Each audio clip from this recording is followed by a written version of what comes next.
Olá, estamos começando mais um MCZ Notícias e no dia de hoje a gente vai estar batendo um papo com o defensor público do Estado de Alagoas, Dr. Ricardo Melro. A gente tem aqui conosco na bancada a jornalista Natália Barros. Bom dia, Dr. Ricardo, seja muito bem-vindo aqui ao MCZ Notícias. Bom dia, agradeço o convite de vocês aqui, para mim é uma grande honra e satisfação estar prestando conta do nosso trabalho para a população. E ao mesmo tempo eu parabenizo aqui todas as informações de qualidade, né, que vocês têm passado para a população.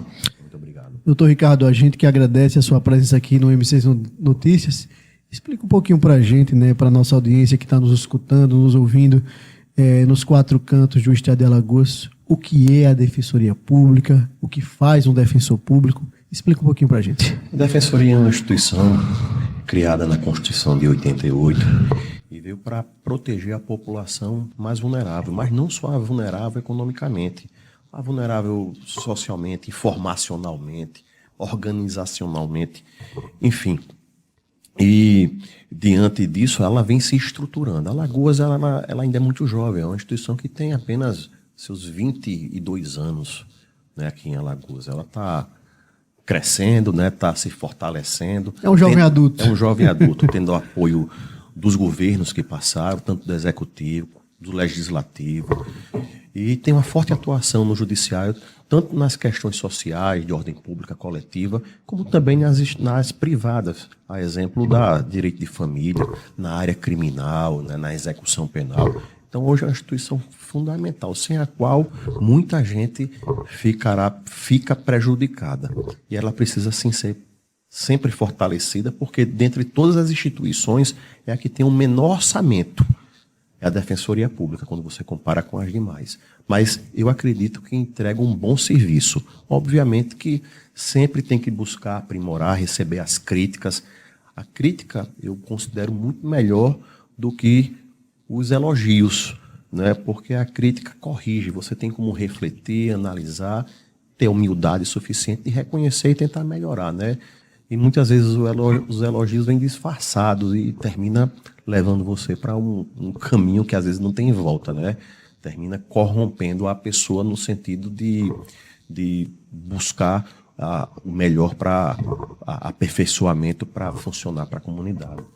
Doutor Ricardo, a gente tem visto a sua atuação através da Defensoria Pública nos últimos anos em defesa da população que tanto tem sofrido com os crimes praticados pela petroquímica Braskem. Como tem sido essa luta nesses últimos anos? Como tem sido escutar a população, ingressar com as várias ações contra a petroquímica que realmente tem trazido grandes danos para a nossa população de Maceió e do Estado de Alagoas como um todo? É uma luta árdua, sabe, diária. Eu não consigo passar um dia sem mergulhar na situação da Braskem e me colocar no lugar dessas vítimas. Então, desde 2018, quando isso aconteceu, a gente abraçou a causa e estamos trabalhando com muita garra, muita determinação e sempre dizendo que nós não vamos parar, seja contra quem for. Então, qualquer tentativa de intimidação, seja por que meio escolherem, só fortalece a nossa atuação e nos deixa mais entusiasmados. A gente não vai recuar de forma alguma. Os reclamos são constantes, a situação não está sob controle, ao contrário do que se propaga nas propagandas, né, do que se diz. Há muito o que se fazer, o que se corrigir. Nos acordos que foram feitos, tem partes suficientes que foram boas, mas no mundo real, em sua execução, tem as partes que vêm se demonstrando insuficientes. E essas partes insuficientes, elas precisam de revisitação. A gente precisa analisar, ter a humildade de reconhecer e buscar a mudança dela, né? A gente vai para a justiça quando não conseguimos sentar à mesa com a empresa, com as instituições, mas a gente sempre busca a solução consensuada, que é a mais rápida, mas na impossibilidade a gente vai para a justiça. E sempre com a esperança que a empresa reconheça, assim, que há essas insuficiências no que foi feito e que venha realmente a mostrar que tem responsabilidade social, que não tem demonstrado, essa é a realidade. O que dizer dessa área do entorno que está com inúmeras danificações nos seus imóveis? Vai dizer que não tem nada a ver com isso? Todos sabem, vai dizer que não tem desvalorização. Por que dar manutenção, por exemplo, num imóvel da Casal, lá no ETA Cardoso, que sequer está na área 01 de criticidade? Deu manutenção porque reconhece que as fissuras, as rachaduras que tem lá naquele prédio são consequências da mineração. E por que não faz isso na casa do seu José, da dona Maria também, que estão adoecendo em casa, em sua saúde mental? Então precisa, sim, mostrar essa responsabilidade social e voltar à mesa para fazer um acordo definitivo. Assim como aconteceu lá em Minas Gerais. Um acordo definitivo foi feito em outubro do ano passado, salvo engano, de 170 bilhões de reais. Se é o definitivo, lá foi chamado de definitivo por todas as autoridades, inclusive pelo ministro da AGU. Esqueci o nome dele agora. O acordo definitivo. Aqui também precisa, porque algumas coisas se mostraram insuficientes. Ô, doutor Ricardo, o acordo, esse prévio acordo feito, por exemplo, com a Prefeitura de Maceió, que é o mais dito, é o mais falado, é o que é tratado do 1 bilhão e 700 milhões de reais, você acredita que ele é totalmente insuficiente para os danos causados, por exemplo, na nossa cidade?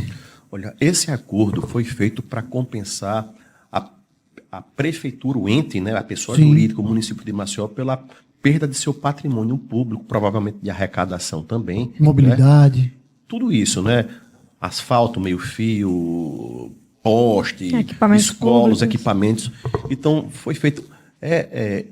eu não participei, porque aí os dois entes negociam. Agora, eu vi pela imprensa assim, uma nuvem que pairou em cima de dúvidas, em cima desse acordo. Aí quem tem que analisar é o Ministério Público, porque a gente entra na seara da improbidade, da eficiência do patrimônio realmente secundário, o interesse público secundário, que é o patrimônio público. E os Ministérios Públicos, o estadual e o federal, naquele momento avalizaram o acordo com a Prefeitura de Maceió, da Braskem. Eu, de fato, como eu disse, eu desconheço, eu não me debrucei, não olhei, acompanhei pela imprensa. Então, não sei também se esses órgãos, tanto o MPE quanto o MPF, instituições que eu respeito muito, se eles abriram algum procedimento para analisar o que foi feito e, no final, se arquivar porque está tudo legal, atendendo o interesse público ou não. Eu, de fato, desconheço os desdobramentos dessas críticas públicas que foram feitas ao acordo. Agora, um acordo de 1,7 bi, também é difícil dizer se realmente corresponde a todos os danos que o município... de fato, um problema que foge à atuação da Defensoria Pública, porque diz ao patrimônio público secundário da comunidade. Sim, o relatório da CPI, né, que teve, da CPI da Braskem, ele diz claramente, pede uma revisão desse acordo, questiona esse valor. Então, já foi dito e mostrado o nível crítico, né, que chegou nesse valor. E aí a gente entra também nessa questão da CPI, né? E aí entra, né, várias vítimas foram testemunhar, deram seus depoimentos. O senhor esteve lá também, né, doutor Ricardo? E aí, o senhor falou de intimidação, né, de muita questão, e muitas pessoas que foram dar seus depoimentos, elas passaram por isso, né? Elas foram intimidadas, elas foram até mesmo perseguidas, sofreram inclusive ameaças. Como é que o senhor vê essa condução da CPI, né, dentro de todo esse problema, de todo esse contexto, inclusive o relatório da CPI? Qual a sua avaliação com esse relatório da CPI? Eu vou fazer uma pequena correção. Quando você falou da CPI, ativou aqui a minha memória, porque são muitas ações que nós temos feito.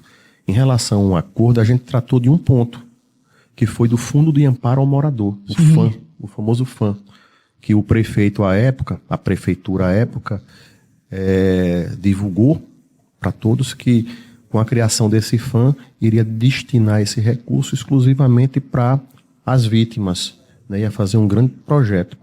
Pois bem, a gente requisitou para saber quanto tinha nesse fundo. É um fundo, né? Um fundo de amparo. Para nossa surpresa, foi dito que não tinha R$1 nesse fundo. Isso no começo desse ano, final do ano passado, começo deste ano. Que, apesar do nome, era apenas um programa para dar apoio. Ou seja, os recursos não foram tratados da forma que foi prometida. Tem remédio jurídico, doutor? Nós ingressamos na Justiça, pedimos o bloqueio da última parcela desse pagamento de 1,7 bi. no valor de 250 milhões. Foi negado no primeiro grau, recorremos, o desembargador Márcio Roberto deu parcial de 20 milhões, mas depois foi cassado. Então a gente continua, se não mais o bloqueio da Braskem, que já foi feito, que se faça da prefeitura, porque está aprovado por A mais B. E olhe, uma palavra do chefe do executivo tem um peso e tem valor, cria legítima expectativa no cidadão. Então na hora que ele disse isso, criou e gera direitos sim para a comunidade. Então a gente vai continuar nessa luta, buscando essa destinação conforme prometido e adequada sim. O processo está na fase de instrução. Nós pedimos ontem, segunda-feira, nós indicamos a necessidade de uma audiência judicial pública para ouvir os atingidos. Porque, por exemplo, a Defensoria Pública, o Ministério Público, eles são substitutos processuais. Nós não somos os verdadeiros titulares do direito. O verdadeiro titular é o cidadão que está lá com a pele em jogo, sentindo o dia a dia desse descaso, desses problemas. Então tem que ouvir. É o princípio da centralidade das vítimas. Ela tem que entrar no centro desse problema, tem que ser ouvida para saber realmente como deve ser tratado os recursos oriundos desses problemas todos. Pois bem, em relação à questão da CPI, na época que eu fui convidado para participar lá pelo senador, né, o presidente, eu esqueci o nome dele Omar agora. Aziz. O Omar, presidente Omar. E na semana que eu fui criar uma página, dessas páginas que criam para bater, querer tirar credibilidade, cheio de fake news, distorções, memezinhos, e criaram essa página. Mas ali mostrou, digo, olha, eu estou no caminho certo. Se eu não estivesse no caminho certo, não estariam fazendo isso. Então também eu não posso perder meu tempo. Em árvore que não tem frutos, não se atira pedra, né, doutor Ricardo? Dizem que o Winston Churchill, né, ele dizia que se fosse parar para atirar pedra em cada cão que ladra, que late, ele nunca vai chegar ao seu objetivo. Não dá para a gente ficar nessas brigas laterais. Então tá, assim, lógico que deixa a gente chateado, tudo, mas não ao ponto de dizer, eu vou deixar isso para lá. Pelo contrário, a reação é diferente. Se eu tenho algo para fazer na semana que vem, diante disso eu faço hoje. A gente cria mais empolgação na causa, entendeu? Então a reação é diferente do que espero. E da mesma forma que eu fui vítima disso, outras pessoas foram, a exemplo do Alexandre de Sampaio, nessa mesma página que criaram. E outras pessoas. Olha, a CPI, já esperávamos que o senador Renan Calheiros participasse, porque ele lutou muito para criar aquela CPI. Tivemos algumas reuniões com ele, uma audiência pública lá no Senado, mas na hora de implantar a CPI, ele foi alijado do grupo e não participou. Mas o relator, que tem uma importância fundamental, foi um senador de Sergipe. Um cara senador bom, Rogério, né? Gente boa, conheci, trabalhou sério, mas ele não conhece a comunidade e a cidade como um alagoano. Sim, claro. Conhece. Eu acho que deveria participar ali um alagoano, se não o senador Renan, outro senador. Rodrigo Cunha. O único alagoano que participou, né, ele foi mais em defesa da prefeitura e do acordo, propriamente dito, do que da população de uma maneira geral, né, que foi o Rodrigo Cunha, senador Rodrigo Cunha. Eles vieram aqui, a CPI veio aqui, passou. O relatório da CPI não foi ruim não, porque a CPI ela vai fazer na área criminal uns indiciamentos, encaminha para a Polícia Federal aprofundar, e na área civil ela faz recomendações. Então ela fez o que era possível. Ela fez boas recomendações. Porém, nenhuma das recomendações estão sendo acatadas, seja pela Braskem, seja pela Prefeitura, seja pelos outros órgãos. Na Defensoria, nós estamos analisando e acatando. Por exemplo, a ação de revisão de danos morais já é fruto disso. A ação que nós buscamos, a reversão dessa área toda para o patrimônio público, é fruto dessa recomendação. Então tem boas recomendações, com boas fundamentações, excelentes depoimentos, inclusive do professor Thales Sampaio, que conduziu toda a investigação que ele teve lá e mostrou por A mais B, inclusive que o flechal já era para ter sido retirado, gente. Ou seja, e aquela população vai se mantendo ali contra a vontade, cada dia pior. As obras, ao invés de melhorar a vida, só tem piorado. Pessoas se suicidaram lá dentro, tá? Uma senhora, Dona Pureza, eu tive com ela num sábado, numa inspeção que eu fiz, foi no sábado. Na quarta-feira ela se matou. Eu conversei com ela uns 10 minutos na porta da casa dela, e o semblante dela, de desespero, de falta de desesperança, a gente via aquele semblante em várias outras pessoas. Um caso que me marcou lá nos Flechards, foi a primeira casa que eu fui fazer a visita. A rua muito bonitinha, com essas pedras vermelhas, né? O calçamento sendo colocado, muito bonitinho. E eu perguntei a essa senhora, eu abordei, bati na porta dela e perguntei: tá gostando das obras? Essas obras trarão a dinâmica social? Ela olhou para minha cara e disse: doutor, eu não como tijolo. Você tá achando isso aqui bonito? Porque eu falei, né? Tá tão bonito. Eu não como tijolo. Eu quero sair daqui. A minha família morava ali do outro lado da rua, onde você tá vendo aqueles tapumes. Me ajudava, a gente se ajudava. Eu tenho um marido acamado. Completamente isolado. Eu saía daqui com algum docinho que eu fazia, vendia aqui no trilho do trem. Eu não tenho mais nada, eu quero sair, me ajude. Tá bom, a gente tá lutando por isso, o processo tá em andamento. Então, olha, por A mais B, está demonstrado que a população não quer, está adoecendo e precisa sair. E não só porque a população quer, mas principalmente por isso, mas porque os relatórios das pessoas que estudaram, se formaram, pesquisadores, apontam nesse sentido. Gente, o processo está transbordando de prova. Tem de um antropólogo do próprio Ministério Público Federal que desconsiderou no final o estudo dele, indicando, o que eu estou pedindo apenas é a indicação do próprio antropólogo do MPF, que é que as pessoas tenham o direito de escolher uma solução híbrida. O antropólogo da FAO aqui, também, do relatório da própria Defesa Civil Municipal, do Conselho Nacional de Direitos Humanos, da Faculdade de Arquitetura e Urbanismo, da OAB, da CPI. A CPI indica isso também. Quer dizer, todos os estudos oficiais foram descartados em prol de um estudo daquela empresa chamada Diagonal, que é paga pela Braskem.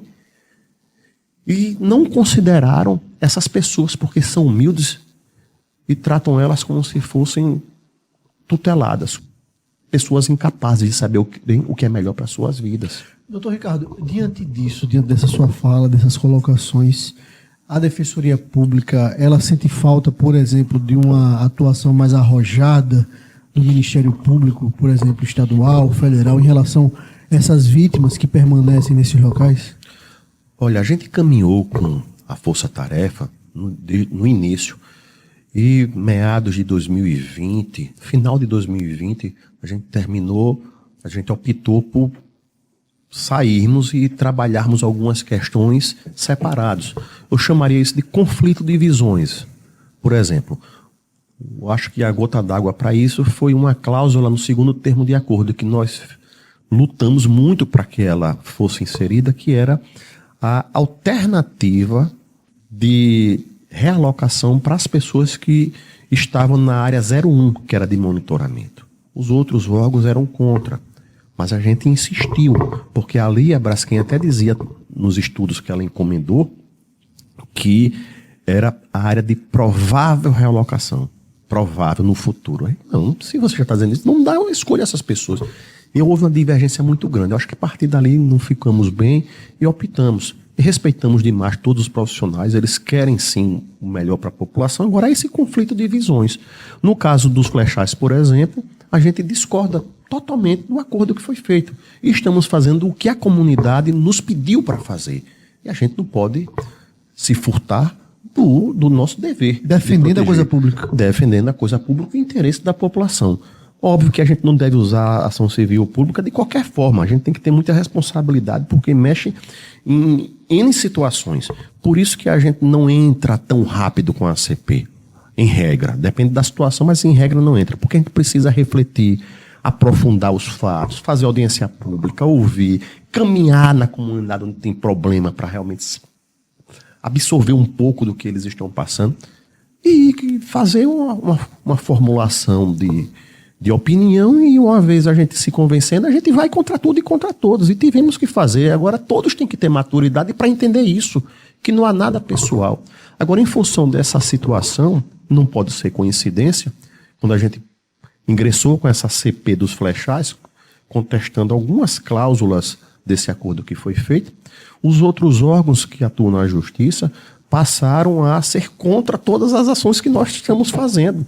Ora pedindo para a gente ser retirado da ação, porque não poderia entrar lá na Justiça Federal, já que é a Defensoria Estadual, mas isso serve para o MPE também, mas para o MPE não tem problema. Por quê? Porque continuou andando na mesma linha de visão. A gente não é obrigado a concordar com tudo. O que a gente não concordar, a gente tem que ter maturidade de entender. Seja nesse sentido de querer retirar a gente da atuação que a gente tem feito, seja de dar até parecer contrário. Parecer contrário, por exemplo, nos flechados a gente pediu para aumentar o valor do dano moral. Foi contra. O senhor se sente O perseguido? MPF. Aí eu olho, rapaz, por que vocês estão sendo contra? Isso é do povo. Por que vocês têm a ver com isso? Isso aqui está... Se vocês estão achando que precisa requalificar, mas dizer contra o valor de R$25 mil que pagaram por todos, está dizendo que está... O que é isso? Não, deixe cada um ir atrás, quem quiser. Como que você acha que essas pessoas têm tempo de sair cada uma para ir atrás disso? As pessoas trabalham o dia a dia para colocar comida de manhã e de noite em casa, rapaz. Vamos viver o mundo real. Muitas vezes falta essa força, essa instrução, esse gás mesmo que essas pessoas precisam, até porque elas estão vivenciando provavelmente o pior momento das vidas, né? Vendo a casa sendo destruída. A que ponto tem chegado? O Serviço Geológico do Brasil ele se recusa a voltar a Alagoas para atualizar seus estudos. E precisa atualizar, porque tem muita coisa errada aqui. Eu entrei com ação para obrigar o SGB a trabalhar, cumprir a função legal dele, que não tem nenhum empecilho. Qualquer empecilho, vou ser bem claro aqui, qualquer empecilho, qualquer motivação que ele dá é mentirosa, tá? Entrei com ação que não tem o que fazer, precisa de uma liminar, para determinar que ele venha, porque as coisas estão piorando. Tem um parecer lá do MP contra. Como assim contra? Quer esperar esse processo transitar em julgado para ele vir aqui? Vai transitar em julgado daqui a quanto tempo esse processo? Transitar em julgado é quando não cabe mais recurso. Isso vai até o Supremo, talvez, 8 anos, 10 anos.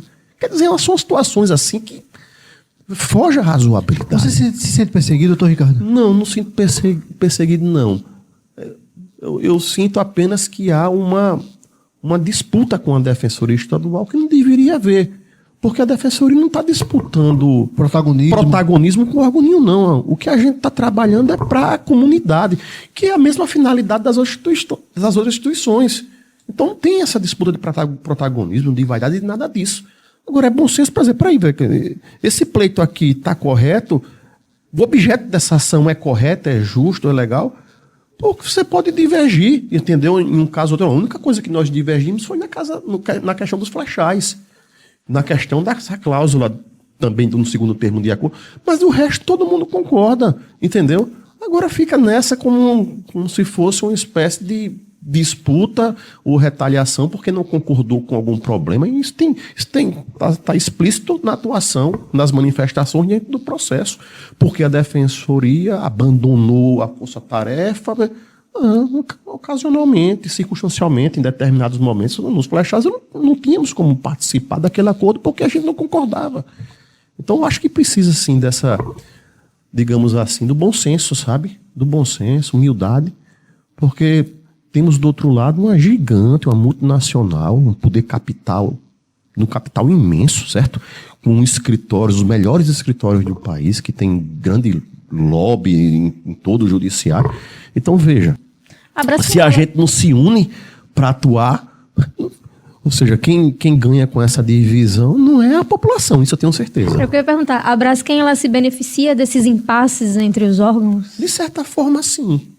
Porque, por exemplo, num parecer desse que é contra a vinda imediata do SGB, quem se beneficia é a Braskem com isso. Com o SGB eu tenho que acreditar, veja.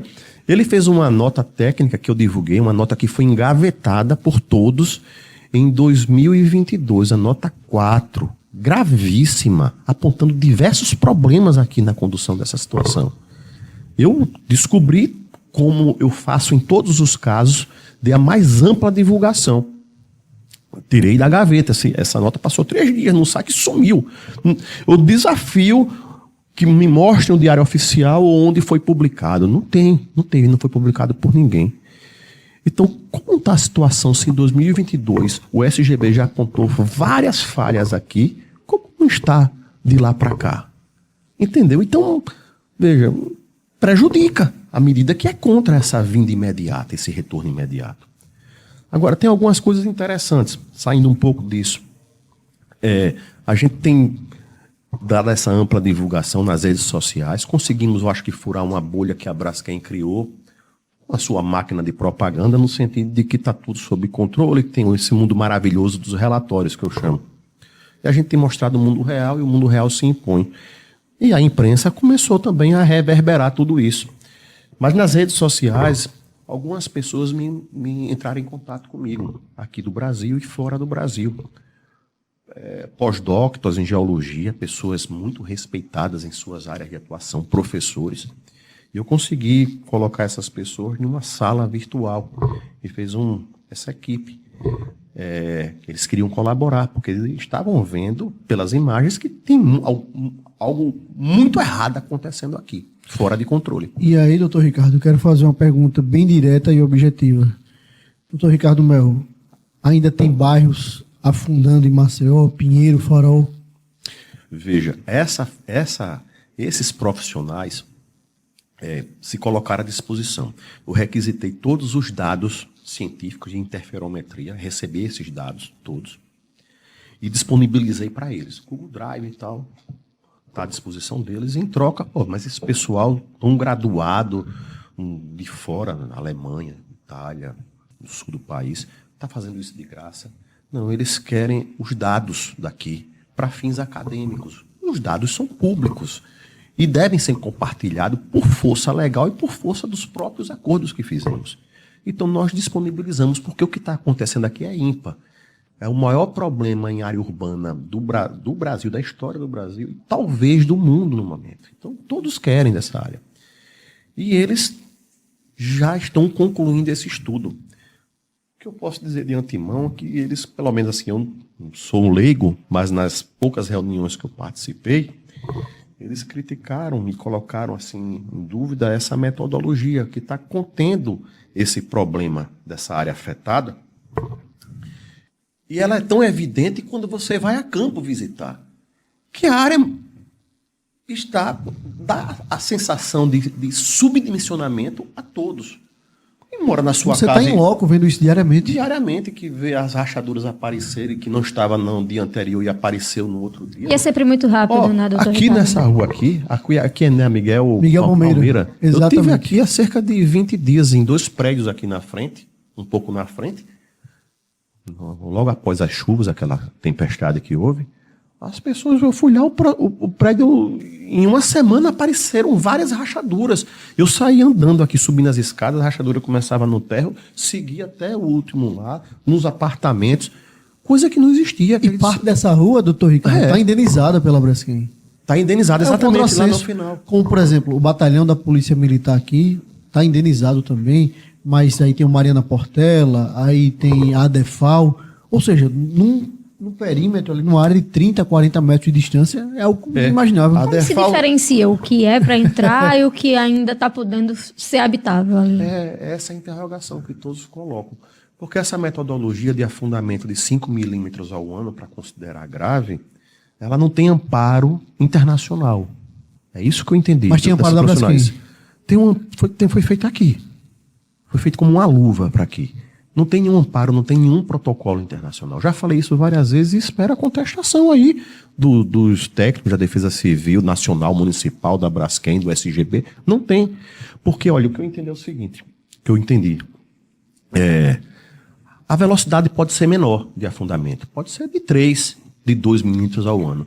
A depender do padrão construtivo, vai gerar dano. E se gerar dano e esse pequeno afundamento nessa velocidade for em decorrência da Braskem, e se coloca as pessoas em risco, pelo princípio da precaução, que é o princípio maior dessa área ambiental, você tem que resguardar essas pessoas, tem que indenizar, tem que retirar da Doutor área. Ricardo, é aquela coisa, se minha casa rachar daqui a 20 anos, não é problema da Braskem. Mas se rachar hoje, enfim, eles tentam usar essa metodologia para esticar o problema mais à frente. Voltando à tua pergunta, quando você colocou aí, outros bairros estão afundando, nessa nota 04 da CPRM, está lá de forma muito clara, ali no quartel 20, conhecido aqui após Sim. a Fernando, do outro lado 50º da Fernando Lima, batalhão. tem uma pequena subsidência lá, afundamento também.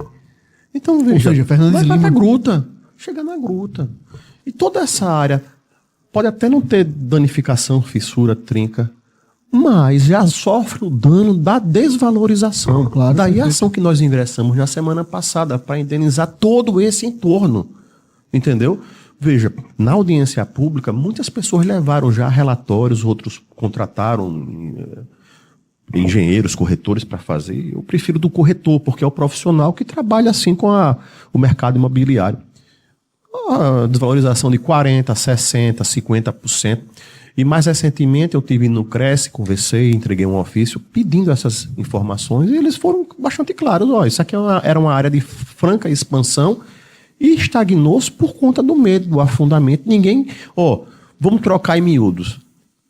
Onde todo mundo quer sair, ninguém quer entrar. Verdade. Então, veja, ninguém quer mais investir, ninguém quer comprar uma casa num local que você não sabe como vai estar amanhã, se vai ter uma trinca, se vai ter uma rachadura. Doutor Ricardo, eu me recordo que no passado bem recente, bem próximo, por exemplo, o bairro do Farol estava entre o ranking, né, o top 3 do metro quadrado mais caro de Maceió. Isso, área nobre. Hoje não se encontra nem nos 10 bairros mais valorizados de Maceió. A última, eu acho que é Fitizard, sei lá, um índice que tem, que coloca todo ano os bairros mais valorizados do Brasil. Maceió vem despontando, né, de um tempo para cá. Neste ano, 2025, a surpresa foi que Farol sequer apareceu entre os 10. Exatamente. Uma área nobre. A minha vida toda, eu tenho 50 anos, Maceió sempre foi considerado uma área nobre. Sim. Aqui na área... não teve nenhum tipo de valorização, pelo contrário. Há uma desvalorização. Uma casa lá, os reclamos são esses, que valeria, sei lá, 800 mil reais, 700 mil, 300 mil hoje é a proposta que se chega lá. Eu tenho um primo que mora lá que vendeu por menos da metade do preço a casa dele. Quem vai pagar esse prejuízo? Quem tem que pagar é a Braskem, porque isso está acontecendo em decorrência dela. E aí tem uma situação jurídica muito equivocada que tem sido tratada pelo judiciário, seja o federal, seja o estadual. Na minha ótica, veja, meu ponto de vista. A gente cabe recorrer, mas a gente tem que fazer a crítica também. Porque se diz que esses danos são indiretos e o Código Civil só abarca o dano direto. Primeiro que isso é um dano direto, a desvalorização é Patrimonial. É diretamente da mineração, não é reflexa. Ela decorre da mineração, que teve que evacuar uma área imensa e toda essa área que está próxima se desvalorizou. Mas mesmo que se considere indireta, não se deve aplicar o Código Civil nessa matéria. A gente está falando de direito ambiental, isso é um dano ambiental. E a lei que se aplica aqui é o Código de Mineração. A gente está falando de uma mineradora. E o Código de Mineração, acho que no artigo 47 lá, ele fala lá que o agente poluidor, causador do dano, ele tem que responder por todos os danos. Aí vem diretos e indiretos, decorrente da lavra, da atividade. E se for indireto, se considerar, também tem responsabilidade. A Braskem contesta essa óbvia da tese. Braskem. Doutor Ricardo, a Braskem contesta essa tese? Contesta, não, o dano é indireto, então não tem responsabilidade. Pô, como é que não tem responsabilidade? E se é indireto, você está indo para o Código de Mineração, você vai para a legislação ambiental também, da Política Nacional do Meio Ambiente, que manda fazer reparação integral também. Então, veja, é o que eu digo para a população, né? Vamos lá falar a linguagem da rua aqui, né? De um garoto aqui do 2º grau a um pós-doutor em física quântica aplicada. Quem é que não sabe que a área aqui no entorno não vale mais o que valeria se não tivesse ocorrido esses problemas? Quem é que não sabe que houve uma desvalorização imensa? Vamos encarar o mundo real, fazer justiça. A população precisa de justiça e precisa ter fé no judiciário. O judiciário também precisa dar esse respaldo para a população, para dizer, vocês vão ter justiça. A gente não está inventando, não. A gente não entra com ação porque a gente quer achar bonitinho e quer agradar, não. Essa ação a gente passou aqui 6 meses preparando. Na maior parte do tempo, em campo, visitando, coletando informações, depoimentos, relatórios, filmando, pegando relatórios técnicos de corretores de imóveis, de engenheiro, do maior órgão do mercado imobiliário, que é o Cresce, todos neste sentido, que houve sim desvalorização. 2 semanas em cima da petição para confeccionar, colocar tudo isso num processo, e um pedido simples. Reconheça que existe esse nexo causal de desvalorização por conta da mineração e determine que pague o valor dessa desvalorização, bem como os danos morais individualizados, porque é um outro problema absurdo que a Braskem praticou em seu PCF, o Programa de Compensação Financeira. No acordo que fizemos em 2019 com todos os órgãos, a Braskem se responsabilizou em pagar todos os danos materiais e morais. Pois bem, ninguém fixou o valor. Isso tinha que ver em cada caso. A Braskem, em seu PCF, na sua face predatória, disse, a gente vai fazer uma proposta casada. Começou a fazer proposta casada para todos. Mesma proposta. A gente vai pagar o dano material, a avaliação do imóvel é esse. Tá legal, tá bom, tá. A gente só paga se você aceitar o dano moral de 40 mil para toda a família. Veja, não é para cada inteiro. É como se fosse um imóvel. É o combo. O núcleo familiar. Como se casa não tem dano moral. Tem, a dignidade tem individual, cada um responde de uma forma. Isso se chama tabelar e desconsiderar a individualidade do ser humano, a sua dignidade.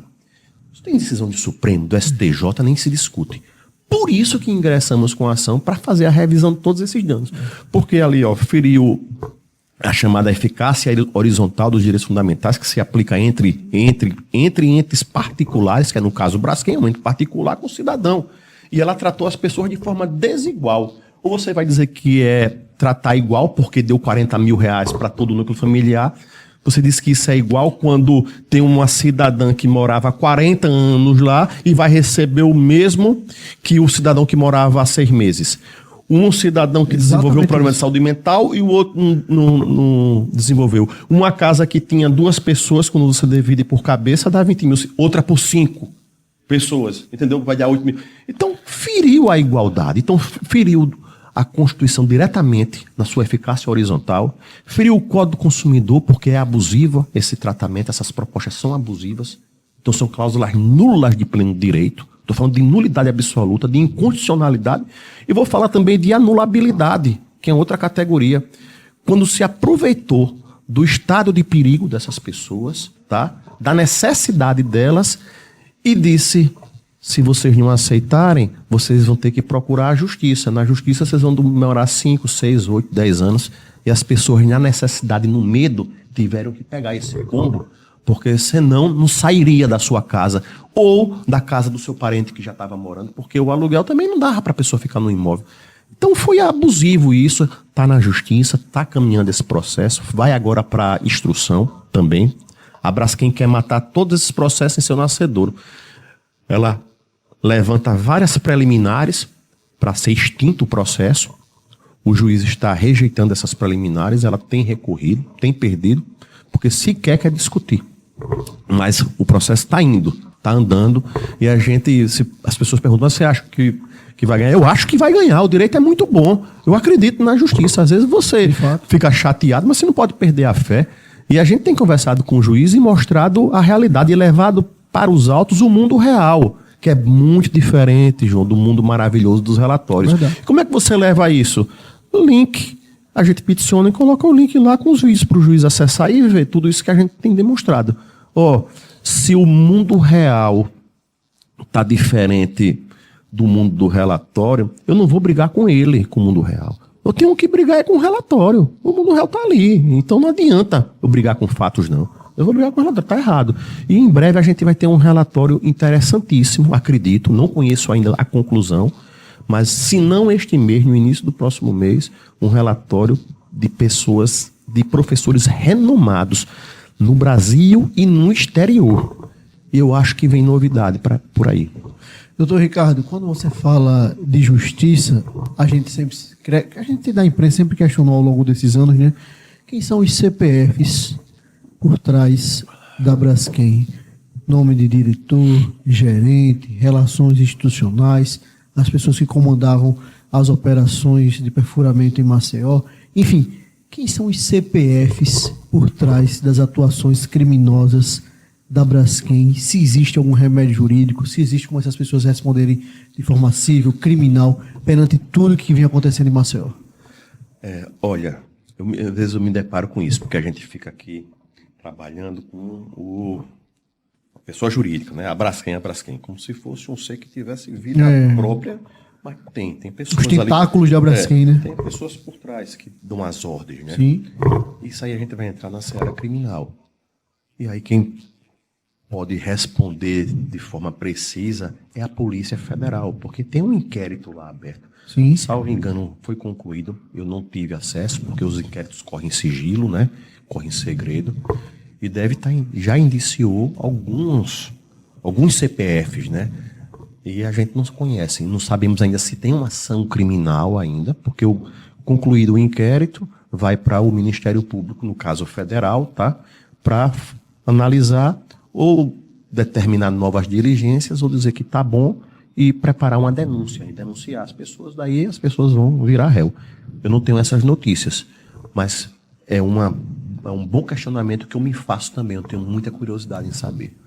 Porque a gente, Natália Barros, a gente aqui na Folha de Alagoas, me recordo que ao longo de todo esse tempo, a gente entrevistou lá atrás, em um programa que a gente tinha na TV Maceió, o professor Abel Galindo. E ali naquele momento foi motivo até de muita galhofa na imprensa, na sociedade alagoana, quando a Folha de Alagoas trouxe de forma muito responsável a fala do professor Abel Galindo, responsabilizando a Petroquímica Braskem em relação a tudo que vem acontecendo nos dias atuais.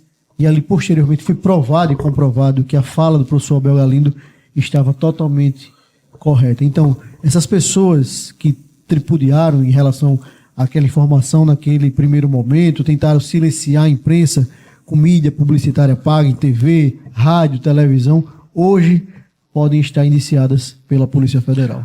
Você falou do professor Abel Galindo. Natália, o professor Abel Galindo é um profissional que merece todo o respeito e todo o reconhecimento pelo trabalho que ele fez durante sua vida e pelo prestação de serviço público que ele deu. O professor Abel, nós convidamos ele para participar no dia 22 de uma inspeção judicial lá no Bom Parto.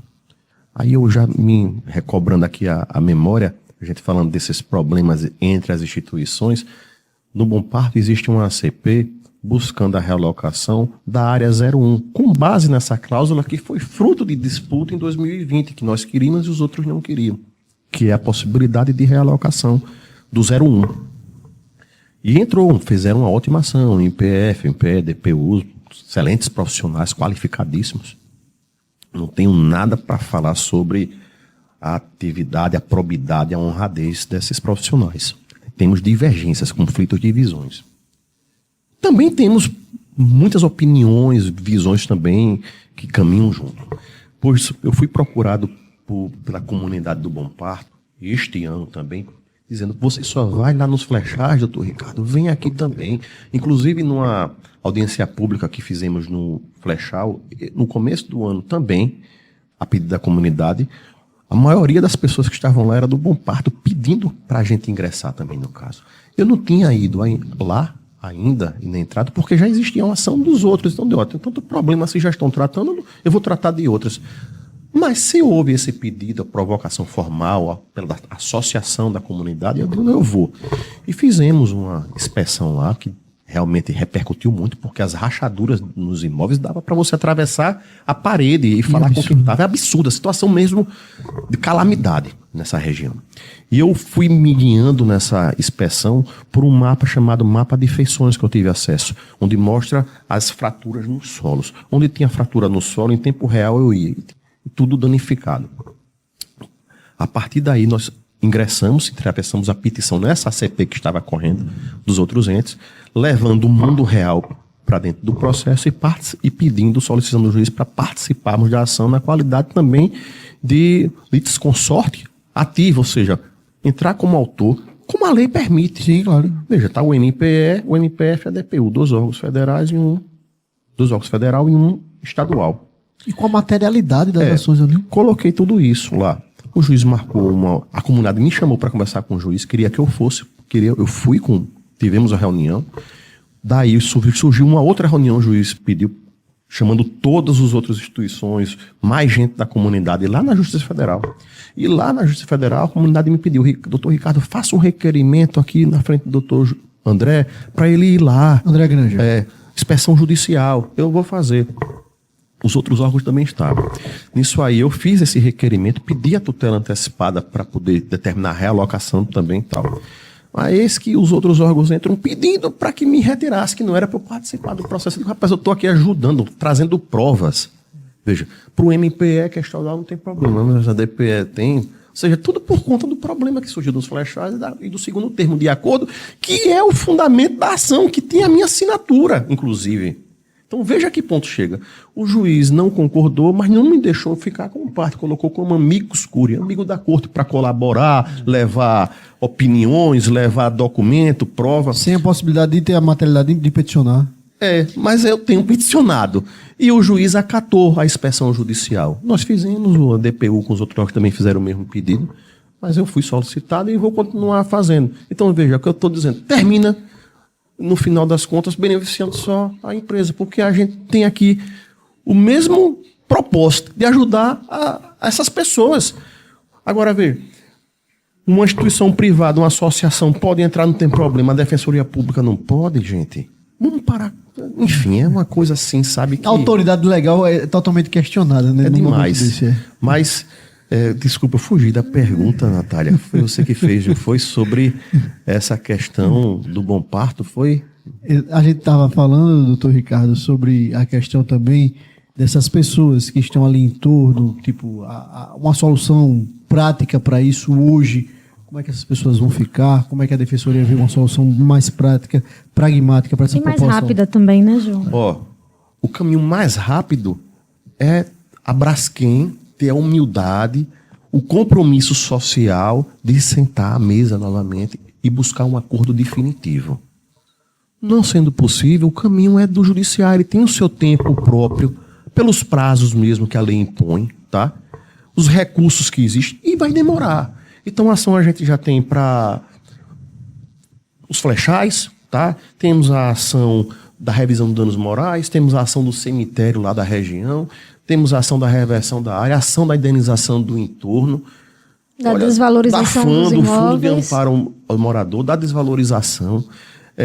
Estamos aguardando esse relatório que está sendo feito, a depender do seu teor. A gente vai ingressar para aumentar essa área, para realocar mais gente também. Mas tudo isso, veja, mesmo que a gente se sagre vencedores dessas demandas, a Braskem vai recorrer, vai para o TRF vai para o STJ, do STJ vai para o STF, e dentro de cada órgão judiciário tem os próprios recursos internos, vai demorar. O que é que eu pedi numa audiência pública que houve na Assembleia Legislativa no começo deste ano? A ministra, ela saiu, ministra das Mulheres, Minorias, ela esteve aqui e eu fui lá. E na minha fala, eu disse a ela, ministra, leve esse recado para o presidente Lula. Peça para a gente dar o tratamento aqui, né, aos maceienses, aos alagoanos, que foi dado lá em Minas Gerais. Lá ele determinou o ministro Bessias da AGU, Bessias da AGU, para chamar a mineradora, as associações, enfim, as autoridades todas, para buscar um acordo definitivo, contemplativo. Falta vontade política, que fosse Ricardo. suficiente. Foi feito. Então o governo federal ainda não fez isso aqui. Mostre essa boa vontade, dê o mesmo tratamento. Determine que um desses ministros assuma aqui o compromisso de chamar todo mundo e buscar um acordo definitivo. Porque assim como lá, teve partes suficientes aqui, contemplativas, mas também insuficientes. E essas insuficientes precisam ser revisitadas e precisam de um acordo definitivo. Agora, se o governo federal bater sua mão forte e pesada na mesa e determinar, vai ser feito. Por que não se faz aqui também? Aí ela saiu, mas nós mandamos expedientes para lá, para todos esses órgãos federais, tudo, pedindo isso. Mas aí a boca miúda se diz que aí o problema é que porque está por trás a Petrobras aqui nesse caso, a Aldebrecht, Novonor, tal, enfim. Mas a gente precisa, porque isso não vai parar. Você vai dizer que essas ações aqui, esses problemas aqui também não atrapalham a Braskem nas negociações que ela tem feito? Porque a gente tem visto aí que está para ser comprada, lá na Arábia vai comprar, agora tem um cara, o tal Nuri, né, que vai comprar, que pega as empresas em dificuldade, dá uma melhorada e depois... Você acha que isso aqui, esse balanço não entra no problema? Essa área aqui que está ficando com a Braskem, veja, está sendo contestada e vem outras ações contestando. Vai ficar como ativo? Essa ação que eu dei entrada agora é uma estimativa de 4 bi. Pode ser menos, pode ser mais. A gente só vai saber quando sair a decisão. A ação de revisão dos danos morais pode ser 5 bi, pode ser 7, pode ser... Vai depender do valor que o juiz condenar. É uma estimativa do que a gente vê nas condenações anteriores. Por exemplo, se fosse 40 mil por pessoa, quanto seria 60 mil? Porque é uma jogada sutil da Braskem que poucas pessoas perceberam. Quando ela bota 40 mil por imóvel de dano moral, ela está pagando 14.800 de danos morais, que é o número de casas atingidas. Afetado, né? Só que se fosse por pessoa, estima-se que foram 60 mil. Então teria que pagar 60 mil. Então veja, uma esperteza pueril dela, isso não vai se sustentar. Você acha que as pessoas que vão comprar não contratam empresa para analisar tudo isso? Então tem outras e outras ações. A gente vai entrar com as dos empreendedores, que vem outra pancada. Sim. Não só os que saíram de lá e não tiveram a indenização do dano moral adequada. As rescisões trabalhistas terminaram, muitos pagando do dinheiro que recebeu, que não era para fazer isso, era a Braskem que era para fazer, fundo de comércio. E o dos que restaram, os remanescentes, porque, veja, qual é a situação do cara que tem um posto de gasolina, a mercearia, inclusive a cabeleireira, o salão de beleza, a lanchonetezinha? Se 60 mil pessoas que eram consumidores saíram daqui, estão passando necessidade aí. Então tem aí os lucros cessantes, tem danos, a gente vai entrar também. Então, o mais adequado, ponderado, na minha opinião, é voltar à mesa. E a gente sempre convida, mas não quer, se recusa. E aí tem uma fala para o público e uma outra interna, diferente, entendeu? O que se fala nas propagandas não se faz no privado. Não quer, olha, essa área toda foi um ônus, a Braskem disse, foi um ônus ficar, porque a gente tem que dar manutenção, tem que trabalhar a zoonose, tem que garantir a segurança para não ter invasão. Tá, e por que? Então vamos fazer a reversão para o município? Não. Como? Então vocês estão com... Se está tão ruim assim... Está tão ruim assim? Pois é.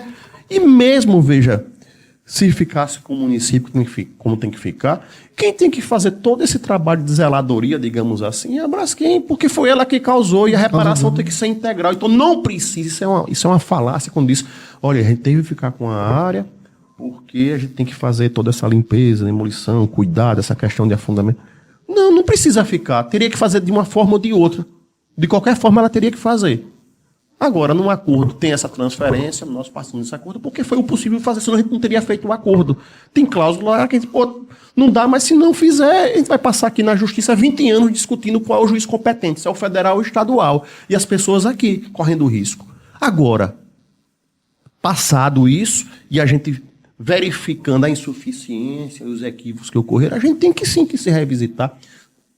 É um acordo público, com instituições públicas. Todo acordo público, negócio público tem implícito nele, isso quem fala não sou eu sou apenas um trabalhador do direito, eu não sou jurista. Eu vejo muita gente se colocando, não, porque eu sou um jurista, né? A pessoa se forma em direito e diz que é jurista. Não, jurista está numa categoria muito superior. Outra prateleira. Eu sou um trabalhador do direito, procuro dar o meu melhor, sou um trabalhador do direito. E aprendi, e está em qualquer manual que tem implícito todo acordo público, negócio público, a cláusula rebus sic stantibus. Mudou a situação, mostrou-se que está sendo ruim para o interesse público, tem que ser mudado também o que foi feito. E a gente está fazendo isso. E a gente espera que todos os órgãos venham ao encontro disso que estamos fazendo para buscar justiça integral para toda a população e para a cidade. Porque não tem os afetados diretos, mas toda a cidade. Esse disparo de preço que houve aqui, é coincidência que houve só depois desse problema? Não, os especialistas dizem que não, porque é a questão da oferta e da procura, muita gente procurando com dinheiro. E aí aumentou tudo, aumentou o aluguel, aumentou o preço do imóvel, aumentou tudo. Verdade. Doutor Ricardo Mel, a gente quer agradecer demais a sua participação aqui no Jornal da Manhã, não, perdão. No MCZ Notícias, Jornal da Manhã lá na Jovem Pan, que eu faço com a Natália Barros diariamente. Quero lhe agradecer demais a sua presença aqui no MCZ Notícias. Quero fazer um convite público para que o senhor esteja aqui em outras oportunidades, tratando dessas e de outras informações tão importantes para Maceió, para o nosso estado, para a nossa gente, sobretudo. E quero deixar um espaço para suas considerações finais. João, eu agradeço, Natália, pelo convite. Eu já estava devendo essa vinda aqui, eu estava realmente trabalhando nessa última ação. E às vezes a gente interrompe o raciocínio para votar. Então peço desculpa. Muito bom estar aqui com vocês, conversar, passar para a sociedade, para o teu público, que é um público qualificado, informações verdadeiras, fortes, firmes.